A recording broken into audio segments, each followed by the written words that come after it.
La puissance dans le nom de Jésus. Il y a la puissance dans le nom de Jésus. Il y a la puissance dans le nom de Jésus. Pour briser les chaînes, briser les chaînes, briser les chaînes.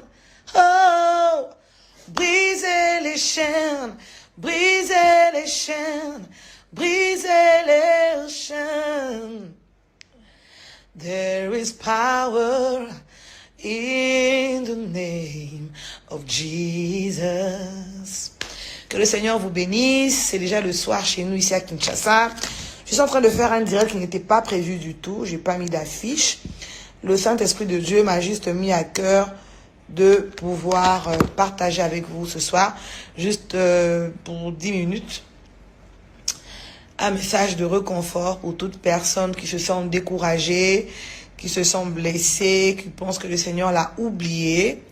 J'aimerais seulement vous dire une seule chose, que le Seigneur nous connaît tous. Le Seigneur connaît chacun d'entre nous.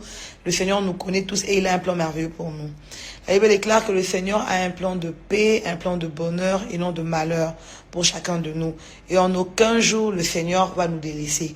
En aucun jour, il va nous abandonner. Quel que soit ce que nous pouvons traverser, tout ce que le Seigneur veut que nous puissions avoir comme attitude, je l'ai toujours dit, je le chante toujours et je l'insiste toujours, une attitude positive, une attitude de foi, parce que la Bible déclare que sans la foi, personne ne peut être agréable à Jésus.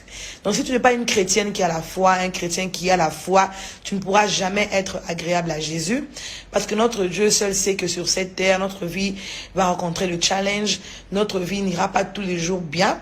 Il sait que nous allons rencontrer des obstacles, nous allons rencontrer des problèmes, mais malgré cela, il veut que nous puissions être des hommes de foi et des femmes de foi. Et les chrétiens qui marchent selon la foi, qui ne marchent pas selon la vue, mais qui marchent selon la foi, selon ce que le Seigneur leur a dit, quoi qu'il arrive, ces personnes ne seront jamais déçues et ne vont jamais aussi attrister le Saint-Esprit et attrister Dieu lui-même. Parce que pour que notre Seigneur soit dans la joie, pour que nous puissions lui être agréables, nous devons être des hommes de foi.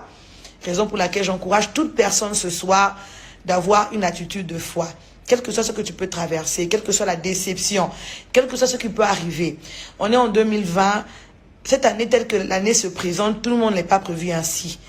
Peut-être qu'en ce moment, certains allaient déjà être mariés, certains... Il y avait beaucoup de projets pour certaines personnes, des mariages, des concerts, mais il a plu au Seigneur de nous mettre en confinement. Tu peux te dire, bon, 2020 en haut, c'est un peu bizarre, te prévoit qu'un bon côté. Mais laisse-moi te dire ce soir que Jésus-Christ de Nazareth lui-même sait pourquoi il a permis cela.